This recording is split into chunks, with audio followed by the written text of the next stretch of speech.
Good morning guys, welcome back to science classes of Blooming Rose Academy. In last lecture we had study about the chromosome and today we will discuss about the study about the cell organelles present in the cell and also discuss about the endoplasmic reticulum. Cell organelles, what is cell organelles? There are so many cell organelles present in the cytoplasm of a cell. जो cell होती है उसके cytoplasm में बहुत सारे cell organelles पाए जाते हैं। तो सेल ऑर्गेनेल्स होते क्या है? तो the membrane bound subcellular component are called cell organelles. जो मेम्ब्रेन बाउंड यानी कि मेम्ब्रेन से घिरी हुई क्या होती है, जो आकृति होती है, स्ट्रक्चर जो होता है, सब सेलुलर कंपोनेंट कहा जाता है। उसी को हम क्या बोलते हैं? सेल ऑर्गेनेल्स बोलते हैं। जब स्ट्रक्चर सेल का बनाया था तो उसमें दिखाया था कि प्लाज्मा मेम्ब्रेन से जो क्या नाम है स्ट्रक्चर घिरा हुआ था वो साइटोप्लाज्म था और साइटोप्लाज्म में बहुत सारे सेल ऑर्गेनेल्स पाए जाते हैं।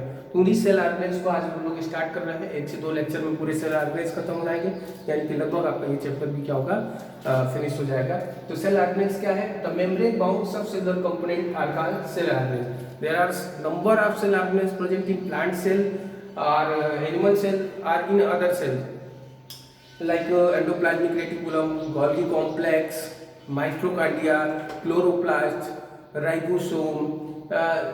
There are a number of organelles present in the cell.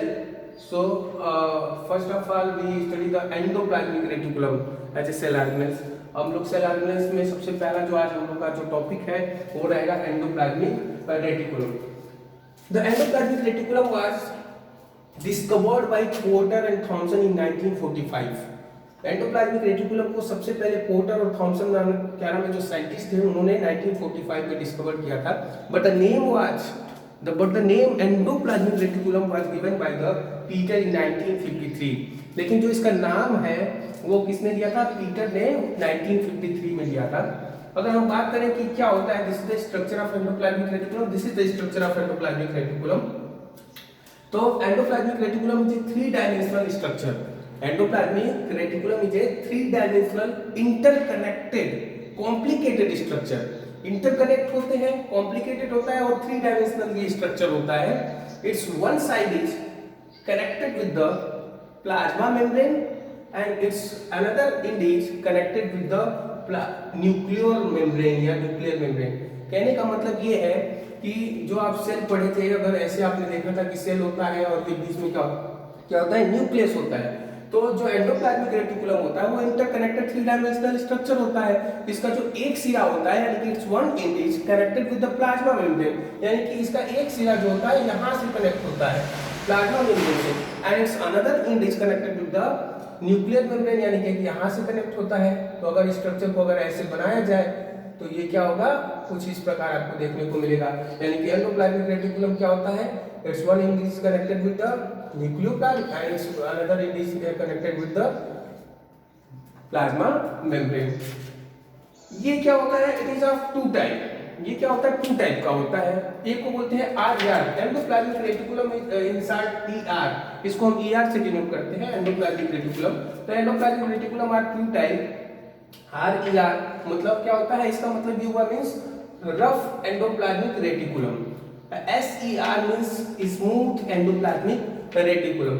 Simple सी बात है। RER क्या होता है?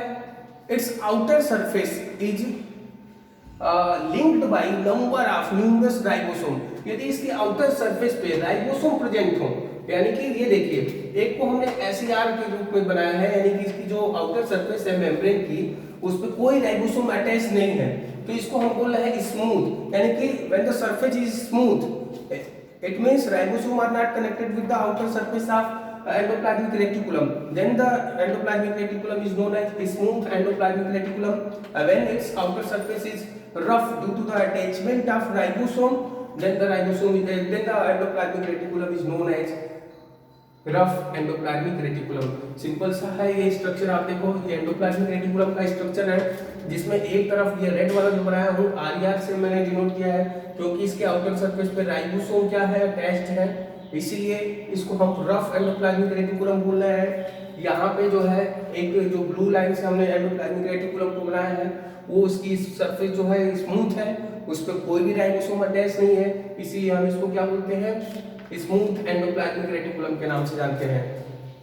अब बात आती है, ये तो रहा कि क्या एंडोप्लाज्मिक रेटिकुलम क्या है, अभी मैं रिपीट कर दूंगा लेकिन ध्यान से देखें। राइबोसोम की जो मेम्ब्रेन होती है, सॉरी, जो एंडोप्लाज्मिक रेटिकुलम जो होता है उसकी जो मेम्ब्रेन होती है उसमें 3 पॉइंट कंसिस्ट होते हैं, यानी उसके मेम्ब्रेन में क्या होते हैं, the membrane of endoplasmic reticulum exist in 3 form.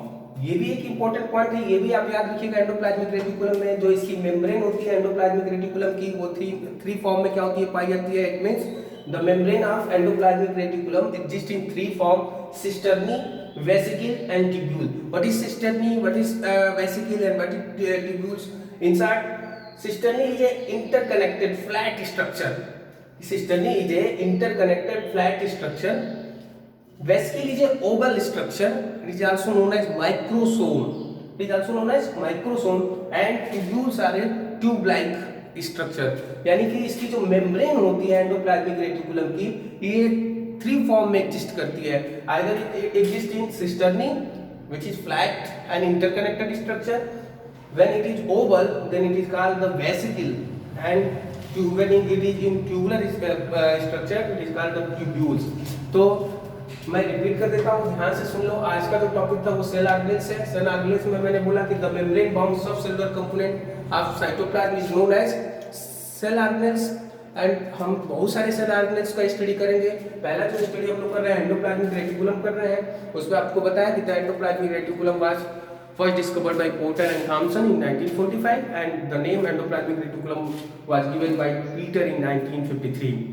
It is a 3-dimensional interconnected complicated structure. Its one end is connected with the plasma membrane and its another end is connected with the nuclear membrane. अगर बात की जाए type की, तो it is of 2 type, RER, rough endoplasmic reticulum. The outer surface of endoplasmic reticulum is attached with number of ribosome. इस पे क्या होता है, बहुत सारे राइबोसोम क्या होते हैं, अटैच्ड होते हैं। And SER is smooth endoplasmic reticulum, outer surface and outer surface of plasma membrane is free from ribosome. इस पे राइबोसोम क्या होता है, अटैच नहीं होते हैं। इसके फंक्शन की बात करें, अगर इसके फंक्शन के एंडोप्लाज्मिक रेटिकुलम के फंक्शन की बात करें, तो ये क्या करता है, ट्रांसपोर्टेशन में हेल्प करता है। Endoplasmic reticulum help in the transportation of material in the cell. It also help in detoxification. ये क्या करता है, डिटॉक्सिफिकेशन में हेल्प करता है। क्वेश्चन आपके सामने आएगा डिटॉक्सिफिकेशन में कैसे हेल्प करता है। तो बहुत सारे वेस्ट मटेरियल होते हैं जो सेल्स में होते हैं, उस वेस्ट मटेरियल को ये कैरी करता है और सेल के क्या करता है, बाहर क्या करता है, इसको फेंक देता है। तो इसलिए ये क्या करता है, डिटॉक्सिफिकेशन में भी हेल्प करता है। इसके SER में बहुत सारे एंजाइम पाए जाते हैं जो फैट के सिंथेसिस में क्या करते हैं, हेल्प करते हैं। तो ये बहुत सारे पॉइंट्स हैं, आप आराम से एंडोप्लाज्मिक रेटिकुलम को देख सकते हो। आज के लिए इतना ही। नेक्स्ट लेक्चर में 2 ऑर्गेनेल्स, 1 या 2 ऑर्गेनेल्स और हम लोग पढ़ेंगे। लाइक गोल्गी कॉम्प्लेक्स हो सकता है या माइटोकॉन्ड्रिया हो सकता है। Thank you.